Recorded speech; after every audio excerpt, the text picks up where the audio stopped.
She was the perfect housewife in a perfect neighborhood, until her secret affair with the neighbor's son ignited a deadly chain of obsession, betrayal, and murder that shattered the illusion of suburban peace forever. The neighborhood of Willow Creek was the kind of place where nothing ever seemed to go wrong. Every lawn was trimmed the same way, every mailbox freshly painted, and every morning smelled faintly of brewed coffee and cut grass. The Bennett house sat neatly at the end of the street, a two-story home with white shutters and rose bushes that Laura tended with care. To everyone who passed by, Laura Bennett was the image of a perfect suburban wife. She baked pies for the annual block party, smiled at everyone she met, and waved from her porch as her husband, Mark, drove off to work each day. But inside, her world felt painfully still. The clock ticked too loudly, the room stayed too quiet, and the walls seemed to hold the weight of years spent waiting for something that never came. Mark's job at the insurance firm demanded long hours, often keeping him away late into the evening. Laura had grown used to the lonely dinners, the silence at the table, and the soft hum of the television filling the space where conversation used to live. She told herself she was happy, that this was simply what marriage became after years together. Yet, when she looked out the window and saw the world moving beyond her picket fence, she felt a hollow ache deep inside. Days blurred into weeks of routine, where nothing new ever happened. The monotony wrapped around her like a quiet fog, and she began to wonder when her life had started feeling like a photograph, perfect on the surface, but frozen in place. Laura didn't know it yet, but the peace of Willow Creek was about to crack open, and the emptiness she tried to ignore would soon lead her down a path she could never escape. The peace of Willow Creek shifted the day the Mason family moved into the house next door. Their arrival stirred quiet curiosity among the neighbors, who peeked through curtains to catch glimpses of the new faces. Laura watched too, pretending to trim her roses as a moving truck rumbled into the driveway. The Masons seemed ordinary enough, a cheerful couple in their 40s and their son, Ethan, who stood out immediately. He was tall, fit, with suntanned skin and a smile that carried a careless kind of confidence. Laura noticed how easily he moved, lifting boxes, laughing with his parents, and wiping sweat from his forehead under the heavy summer sun. He couldn't have been more than 20, but something about his energy filled the air with a spark the quiet neighborhood hadn't felt in years.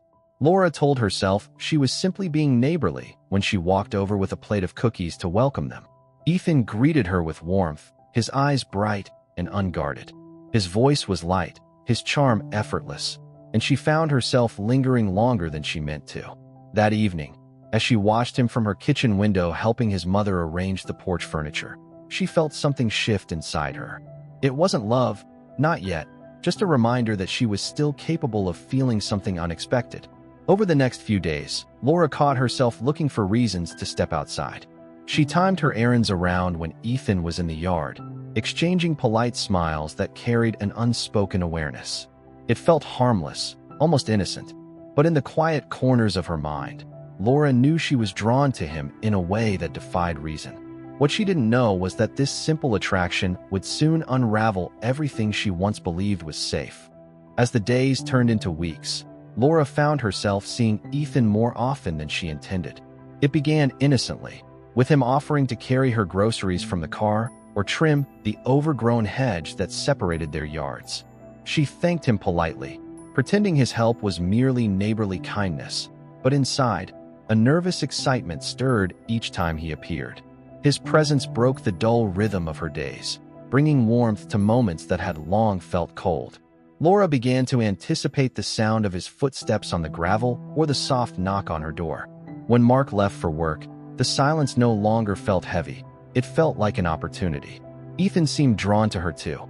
He lingered after finishing small chores, talking about his plans, his dreams, his frustrations. Laura listened intently, her gaze often wandering to the curve of his jaw or the way sunlight caught his hair. He was young, free, and full of the restless energy she had long forgotten. She didn't realize when her admiration crossed into longing, only that her heart raced faster each time their eyes met. One afternoon, while watering her plants, Ethan reached over to steady the hose she had dropped. Their hands brushed, and for a moment, neither of them moved. The air felt charged, and Laura's breath caught in her throat. She quickly pulled away, forcing a smile, pretending nothing had changed, but something had. That fleeting touch became a secret she couldn't stop thinking about. Each encounter after that carried an invisible tension, a silent pull neither could resist. Laura knew it was dangerous, but the thrill drowned out the warning in her mind. The loneliness that once suffocated her now burned into desire, and with every passing day, the spark between them grew harder to ignore. By the time autumn arrived, the quiet tension between Laura and Ethan had become impossible to hide, even from themselves. What had started as small moments of connection turned into lingering glances, secret smiles, and excuses to be near each other. One afternoon, after a heavy rainstorm, Ethan stopped by to help Laura bring in the garden chairs. The air was cool and damp, the sky dim with clouds. When he stepped inside to dry off, something shifted between them for good. The lines of right and wrong blurred, and the loneliness that had haunted Laura for years gave way to a reckless need for warmth. That day, their affair began, hidden behind the closed curtains of the Bennett home. At first, it felt intoxicating. The secrecy made every moment sharper, every touch more thrilling. Laura told herself she deserved this. After years of being invisible, someone finally saw her. Ethan filled her emptiness with attention, with youth, with excitement that made her feel alive again. But as the weeks passed, the excitement twisted into something heavier. Guilt crept into her thoughts, clawing at her every time she looked at Mark across the dinner table. Ethan, meanwhile, began to change. The charm that had once drawn her and now carried an edge of arrogance. He wanted more of her time, more promises, more control. He grew impatient whenever she hesitated, reminding her that they belonged together, that no one could make her happy the way he did. What once felt like freedom began to feel like captivity. Laura tried to end it more than once, but Ethan's intensity frightened her. Each time she tried to pull away, he pulled her back stronger. The passion that once lifted her from loneliness was slowly becoming the storm that would destroy everything. Ethan's affection quickly turned into something darker. What began as admiration and excitement shifted into obsession. He started showing up unannounced, knocking on Laura's door late at night or waiting outside when Mark was at work. At first, she told herself it was just his youth, his impulsiveness, but soon his behavior grew impossible to ignore. He called her constantly, demanded to know where she was, and grew angry if she didn't respond fast enough. When she tried to distance herself, he accused her of abandoning him, saying she owed him more after everything they had shared. The guilt and fear began to wrap around her like chains. Laura's days became filled with anxiety. She avoided looking out the window, afraid she'd see him standing in the yard. She deleted messages, burned handwritten notes, and begged him to stop contacting her. But Ethan refused to let go. He reminded her of the secrets they shared and how easily he could destroy her marriage. Every word from him was a reminder of the mistake she couldn't undo. She started losing sleep, jumping at every sound, terrified that Mark would notice something was wrong. The man who once made her feel alive now filled her with dread. Ethan's obsession deepened, fueled by jealousy and the belief that Laura belonged to him. He began drinking, his temper unpredictable and sharp. He would cry one moment, then threaten her the next. Laura knew she was trapped in a situation spiraling out of control. She couldn't tell anyone, not her friends, not even Mark, because doing so would expose everything. Her affair had turned into a nightmare she couldn't escape. What she didn't realize was that Ethan's desperation was reaching a dangerous breaking point, one that would soon lead to an irreversible tragedy. Mark Bennett had always trusted his wife. For years, he believed their quiet marriage was built on loyalty, even if the spark had faded. But as the months passed, small changes in Laura's behavior began to gnaw at him. She grew distant, distracted, and her eyes seemed to carry secrets she couldn't hide. She jumped when her phone buzzed, spent more time outside, and seemed eager for him to leave for work. At first, he blamed himself, thinking she was simply unhappy. But suspicion slowly began to replace guilt. The tipping point came one afternoon when Mark returned home early from a canceled meeting. Through the window, he saw Laura speaking with Ethan near the side gate. Her posture was nervous, her face pale, and Ethan stood too close. When they noticed him watching, Ethan quickly left without a word. That night, Mark pretended everything was normal, but his mind raced. He started watching more closely, checking phone bills, noticing the way Laura avoided eye contact when Ethan's name came up in casual conversation. A few days later, while vacuuming under the couch, Mark found a wristwatch wedged between the cushions. It wasn't his. The initials EM were engraved on the back. The truth hit him like a blade to the chest. He confronted Laura, demanding to know whose it was. She denied everything, her voice shaking, her face pale. But Mark saw the guilt in her eyes, and denial no longer mattered. The quiet man who had once ignored the cracks in his marriage began to change. Something dark took root inside him, a cold, calculating anger. He didn't shout, didn't argue. Instead, he began to plan. The betrayal had shattered him completely, and in its place grew a resolve that would soon end in blood. The night the storm rolled into Willow Creek, Mark's quiet rage reached its breaking point. He had spent days pretending everything was fine, masking the fury boiling inside him. That evening, he told Laura he had to work late and left the house. But instead of driving to the office, he parked a few streets away and waited. From the car, he watched the faint glow from their living room window, his heart pounding with a mixture of dread and anticipation. Hours passed before Ethan arrived, had pulled up against the rain, glancing nervously around before slipping through the side door Laura had left unlocked. Mark's hands tightened on the steering wheel. His suspicions were no longer suspicions, they were fact. Inside, the sound of rain masked what followed. Laura had planned to end things once and for all. Ethan refused to listen, his voice rising, his movements frantic. He accused her of betraying him, of using him. When he grabbed her arm, she tried to pull away, terrified and shaking. That was when Mark stepped from the shadows. No one knew how long he had been standing there, watching, waiting. Ethan froze when he saw him, the color draining from his face. What happened next was a blur of shouting, struggle, and raw, uncontrollable fury. By the time the storm quieted, Ethan Mason lay lifeless on the floor, blood pooling beneath him. Laura stood trembling, her mind unable to process what she'd just witnessed. Mark didn't speak. He simply stared at the body, breathing hard, drenched in rain and guilt. Together, in silence, they cleaned what they could, wrapping Ethan's body in a tarp. Before dawn, Mark carried it to the woods behind the neighborhood, digging through the soaked earth as thunder rumbled overhead, burying the evidence of their sin. When Ethan's parents reported him missing the next morning, the peaceful calm of Willow Creek shattered. Patrol cars filled the street, and officers went door to door asking questions. Laura stood at her kitchen window, watching the flashing lights blur through her tears. She tried to appear concerned, even offering coffee to the officers, but every question tightened the knot of fear inside her.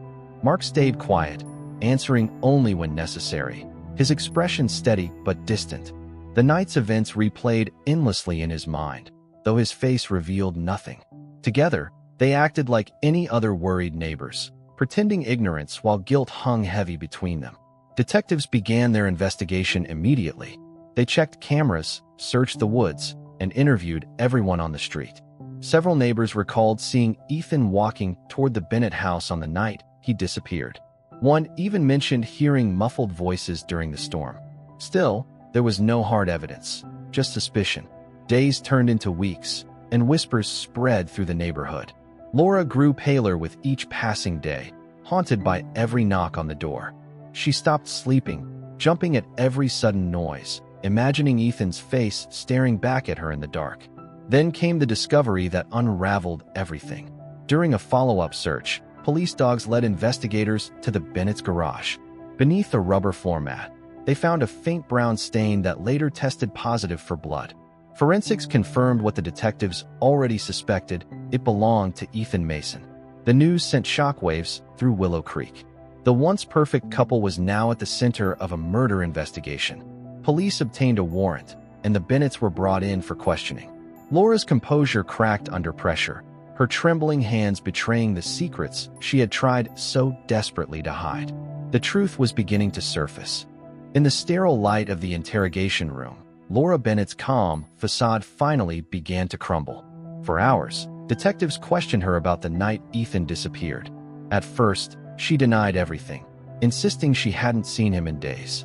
But when they placed photographs of the blood evidence before her, her voice faltered. The weight of weeks spent hiding the truth pressed down until the dam finally broke. With trembling hands and tear-filled eyes, she confessed to what had happened on that stormy night. Her words came out fragmented, fear, regret, and shock tangled together as she described how Ethan had come to her house, angry and desperate. He wanted her to leave her husband, to start a new life with him. When she refused, he turned violent, grabbing her arm, shouting that he would ruin her life. Mark had walked in at that moment, and everything unraveled. According to Laura's account, Ethan lunged toward her, and Mark intervened. The struggle was quick and brutal. She said it wasn't planned, that Mark acted in the heat of the moment, but by the time it was over, Ethan was dead. She sobbed as she told them how they cleaned the blood, how Mark carried the body to the woods before sunrise, burying it beneath the wet soil. When detectives confronted Mark with her confession, he didn't deny it. Instead, he spoke with a calm resignation that chilled everyone in the room. He claimed he hadn't meant to kill the young man, that he only wanted to protect his wife. But his eyes gave away something deeper, something darker. The investigators had what they needed. The remains of Ethan Mason were soon uncovered in the woods, confirming every word. The quiet neighborhood's darkest secret was now fully exposed to the world. The trial of Mark and Laura Bennett drew crowds from across the state, each person eager to glimpse the suburban couple who had hidden a murder behind white picket fences and rose bushes. Reporters filled the courtroom, their cameras flashing as the couple entered, handcuffed but eerily composed. Prosecutors painted a portrait of deception and rage, a marriage poisoned by secrecy and betrayal. They argued that Mark's act was not one of protection but of vengeance, a husband's violent response to humiliation. Laura's defense insisted she was a victim of circumstance, trapped between fear of exposure and terror of Ethan's obsession. The testimony was raw, emotional, and impossible to ignore. When the jury delivered its verdict, the courtroom held its breath. Mark was found guilty of second-degree murder and sentenced to life in prison. Laura, charged with accessory to the crime and obstruction of justice, received 15 years. As she stood before the judge, she didn't plead for mercy. Her face was blank, her voice hollow, as if every part of her had already been punished long before the trial began. The Bennett home was soon sold, its cheerful walls stripped bare. Neighbors avoided looking at it when they passed, haunted by memories of police tape and flashing lights. The once peaceful street now carried a quiet unease, the kind that lingers long after the chaos fades. Ethan Mason's parents moved away, unable to bear the reminders of their son's final days. Laura spent her years behind bars replaying every moment that led to the tragedy, the loneliness, the temptation, the choices that chained her to a fate she never imagined. In the end, the story of Willow Creek became a grim lesson. Beneath the calmest lives can hide the darkest storms, waiting for one spark to destroy everything.